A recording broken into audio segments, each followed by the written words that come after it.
The Boeing 787 was rolled out of the hangar exactly 11 years, 3 months and 6 days at the time of this recording. Now this was a big milestone for the Boeing company, and according to the numbers from Boeing's PR team, more than 100 million people viewed the live stream of the 787 rollout, making it the most successful rollout ever. Now this was meant to usher in a new form of travel, making it easier for both passengers and airlines on medium and long haul travel. However, there was one problem. The plane that was revealed had very little resemblance to the ones flying today. Instead, it was merely a Dreamliner fuselage with no systems installed and most of the parts attached with temporary fasteners. In reality, it was very far from the real functioning plane. Now, the development story of the 787 is well known to many people. Initially planned for entry into service in May 2008, the 787 suffered 8 separate delays between 2007 and 2011. The reasons range from supply chain problems, weight problems, design issues, and even a blowout in the Trent 1000 engine. Due to this, Boeing delivered the 787 3 years later to ANA.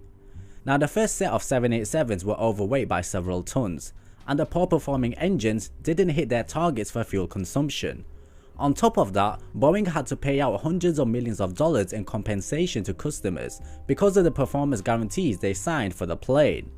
Now in 2013, the 787 was grounded for more than 3 months due to the plane being defective, and the reason was due to the lithium batteries, which had a risk of inflammation.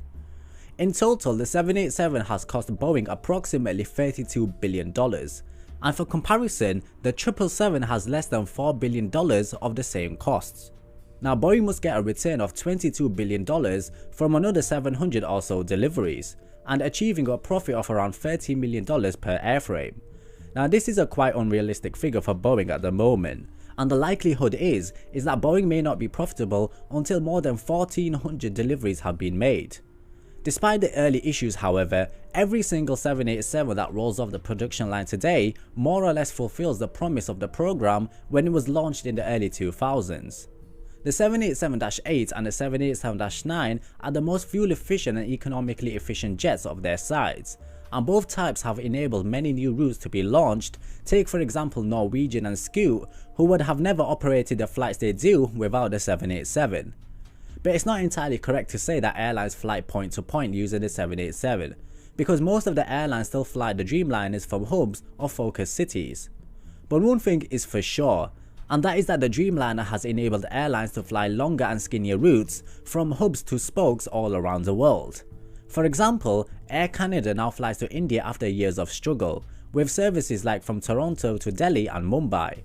The 787-9 has also enabled them to operate routes which would have been very difficult to do so with another aircraft.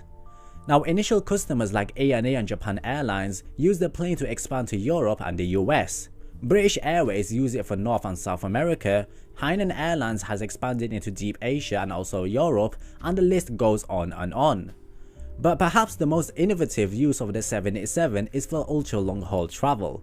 Only a select few planes are able to fly ultra long haul, such as the 777-200LR, the A340-500, the 777-8X, the A380, and also the A350-900 ULR.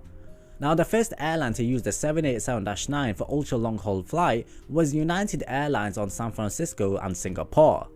The flight test was so successful that United Airlines expanded to Los Angeles and Singapore.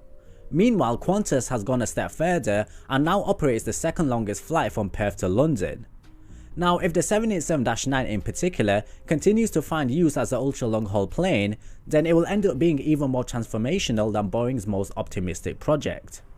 So looking back in hindsight, even though the 787 was plagued with issues, and is still being plagued with issues due to the Rolls-Royce engines, at the end of the day, the Dreamliner has met and exceeded the expectations of its customers.